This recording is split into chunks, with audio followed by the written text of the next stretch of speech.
أعوذ بالله الشيطان الرجيم بسم الله الرحمن الرحيم. So before the break, we were talking about the theory of the ethical relativism. And we were saying that the core idea, the core belief of this theory is that moral truths are not universal or absolute. And that is why they call it relative. So according to them, morals keep changing. And they keep changing by the change of time, the change of place, the change of personality, the change of situations. Now, and according to them, is that when you go to a country A, behave the way the country A is behaving. If you go to country B, adapt. So that is their main idea, you know? And we say that they are divided into two. We have the cultural relativism, and number two, the subjectivist relativism. So, before the break, we were explaining the cultural relativism. So, what is the main idea of cultural relativism? So, according to them, akhlaq, or what is good or right, morality, is grounded in the shared practices, beliefs, and tradition of a society. So, an action is right if it is approved by the culture, and wrong if it is disapproved by the culture. So, according to them, what determines what is right or wrong is culture. So, what is their key argument? There is profound and persistent moral disagreement across different cultures, e.g., attitudes towards bribery, child labor, gender roles. So, this diversity suggests there is no universal moral code discoverable by reason. So, their argument is that نحن مختلفين, the world is what? Cosmopolitan, the world is diversified, you know, gender roles, what women do in this country, maybe they can do in another country, what they cannot do here, they can do it in another country. Child labor, in some countries it's allowed, in some countries it's so there are divergent views related to all these concepts, you know. So, and I need you to understand, look at this example. This example is very interesting. So we have gift giving versus bribery. So there is hadiah and rushwa. So in some countries, when you give rushwa, rushwa is considered like hadiah. It's just hadiah basit, yani. Just take it. It's not a big deal. So look here. In many Western cultures, if you go to Western countries, giving a large personal payment to a government official to secure a contract is considered bribery and is both illegal and unethical. In Western countries, even in Africa, most of the African countries, if you give a government official, you go to their office and you give them some big money because you want a tender, you want a contract, so you give them like $10,000. This $10,000 is rushwa. You know, this is in Western countries. But in some other cultures, such payments are an expected part of the business process, seen as a relationship building. Guanxi in China. So in China, this money is not rushwa. This money, khalas, is just hadia. It's just there to strengthen our relationship, you know, or a customary facilitation payment. So this is a payment that you're just paying so that somebody can facilitate something. So you see, these are two things. In one country, it is rushwa. In another country, it is hadia. Like khalas, yani, it is just to facilitate. So what is a cultural relativist view? A Western company operating in a country where such payments are customary is not acting unethically by engaging in them. So if an American person goes to China and give this money, oh, that is halal. Halal because it is al-ada. It is the culture in China. There is no problem, adi, you know. But if you in China, you go to America and you give this money, they will arrest you. That is bribery. That is rushwa. So you see the same thing, but the way it is perceived is different from country A to country B. So to impose their home country standards will be ethical imperialism, forcibly applying one's own moral framework on another culture. So if you, for example, from America, you go to China and somebody gives rushwa or the money, it's okay. So you cannot impose the culture of America, how you deal with things in America. You cannot. That is what is called ethical imperialism. Like you live in America, now you want also it to happen in China. It cannot happen. And America and the Western country, they are very good in this. They are very good in what is called ethical imperialism. For example, now there is the issue of the LGBT and homosexuality. So this thing is America is selling it to other countries. They are selling it to African. For us, we don't even know all these things, but they're just selling it to us. That is called ethical imperialism. That is their culture, but they are forcing it to other culture. So they want their culture to be ala and our culture to be fisufla. And that cannot happen, and it's not going to happen. So that is what is known as cultural. Then the opposite, subjectivity's relativism. Subject, from the word subject, I, Ana Rabbukumul A'la. I decide what is going to happen. I decide what is right or what is wrong. So this is a more radical form of relativism, where morality is a matter of individual preference or feelings, ashabul feelings.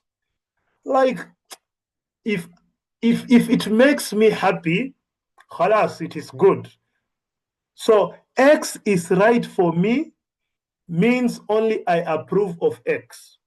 So if this X is good for me, if it is making me, if it is making me, yani talbiyatu raghabati, if it is making me happy, khalas, I don't care about what people say.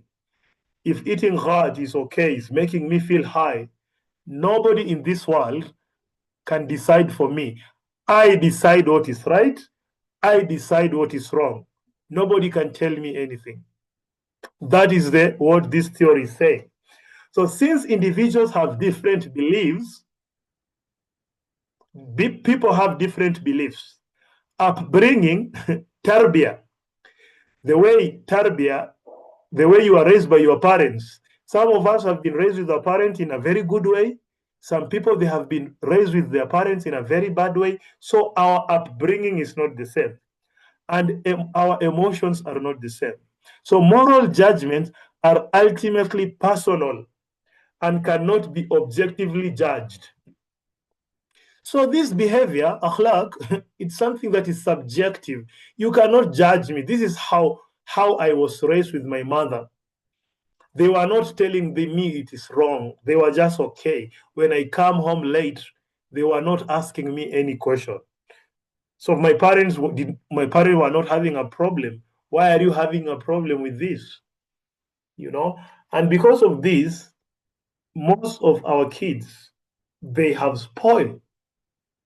Not even the kids, even adult people, they've gone astray because of such thing. So, for example, there is a whistle blowing. One employee might believe that whistleblowing on a company's illegal dumping is a moral duty to the public and environment. Another employee in the same company and culture might believe that loyalty to the company and one's colleague is the highest moral good, making whistleblowing an act of betrayal.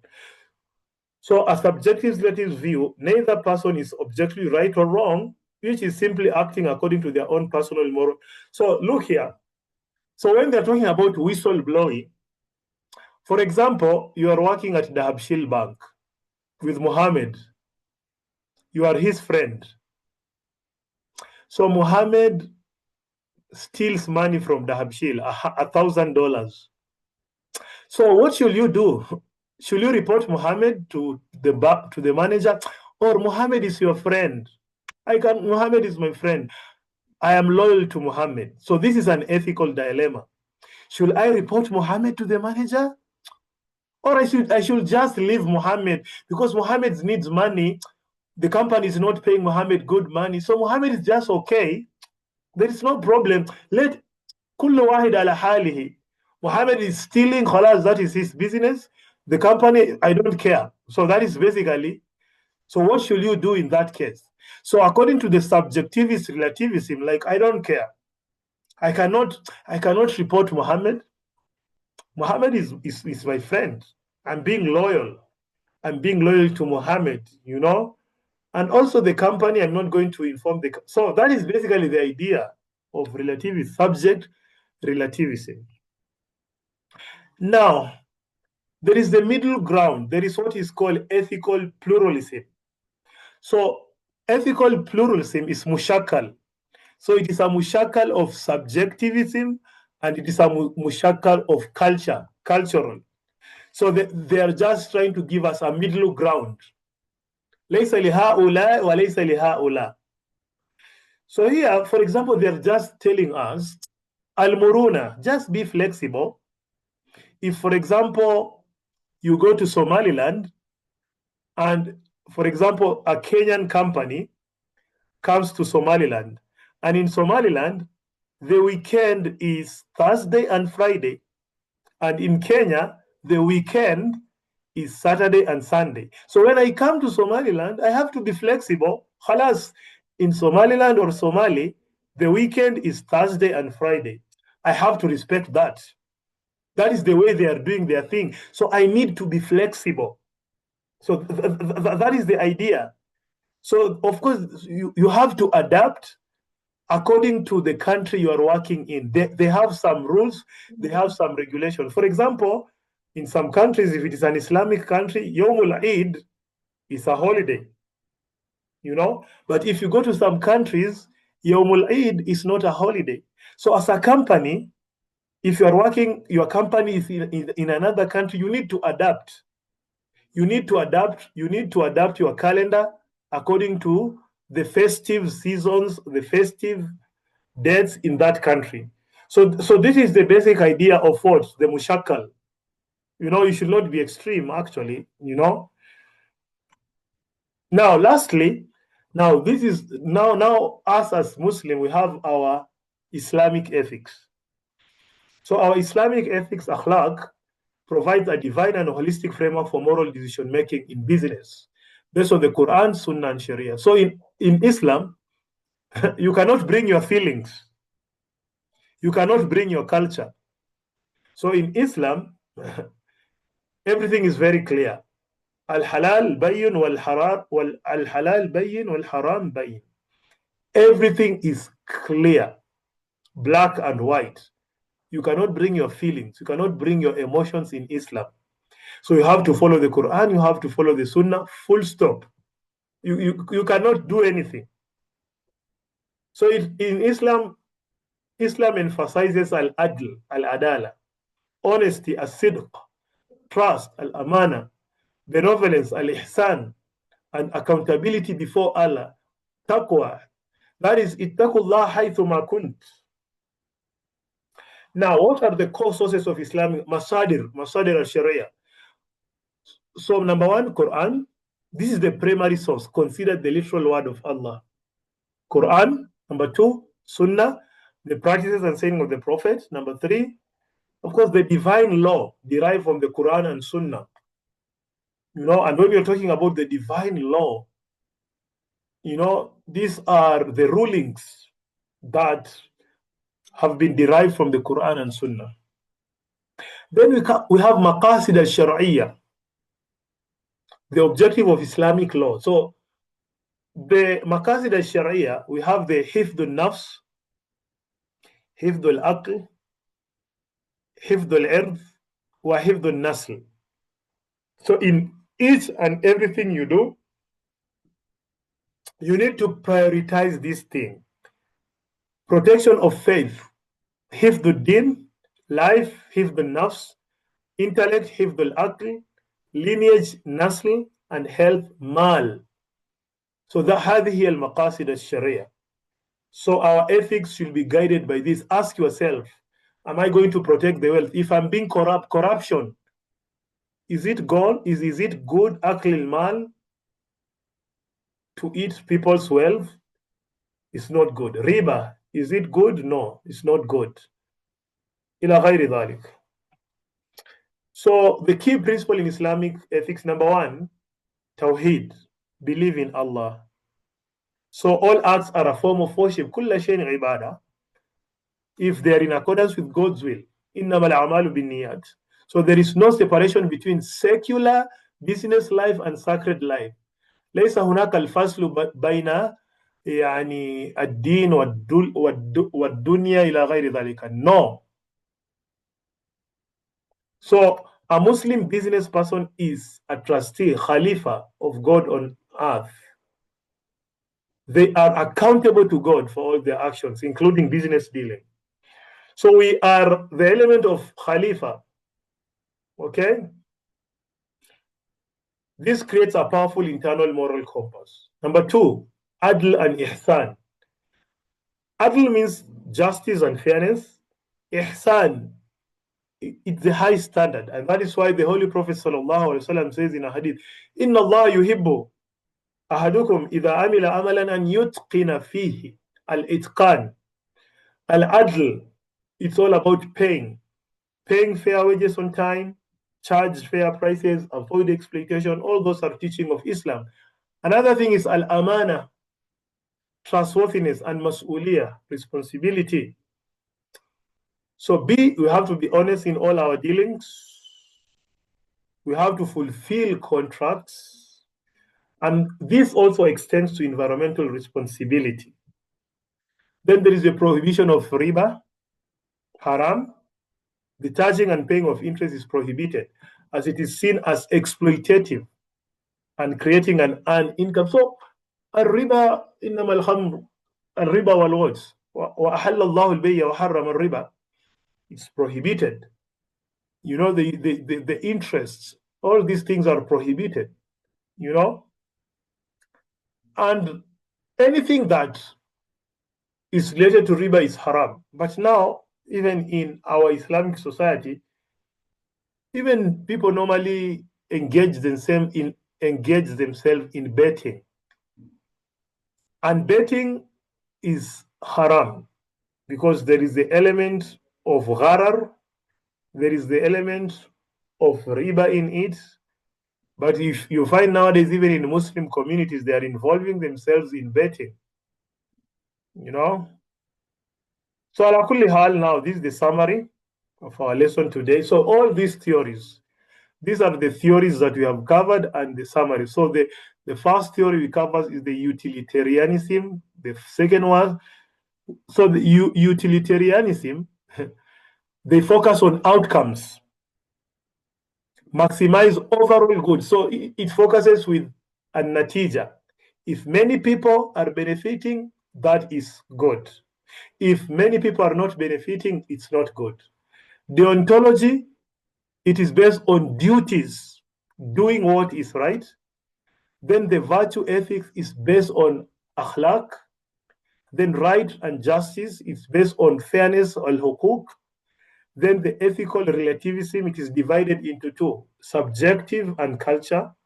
Then lastly, Islamic ethics, which is based on accountability. Now, so that is the end of our lesson. If you have any question, you can ask. If you have any question related to these theories, you can ask, please.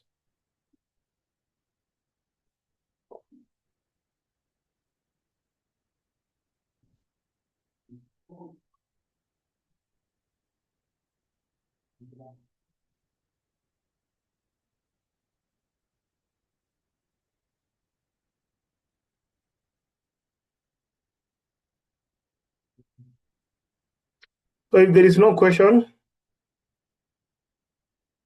I'll send the attendance, the group, please.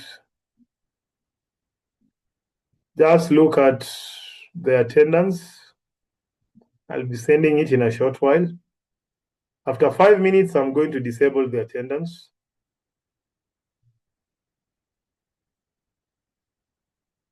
Just follow the link, take the attendance.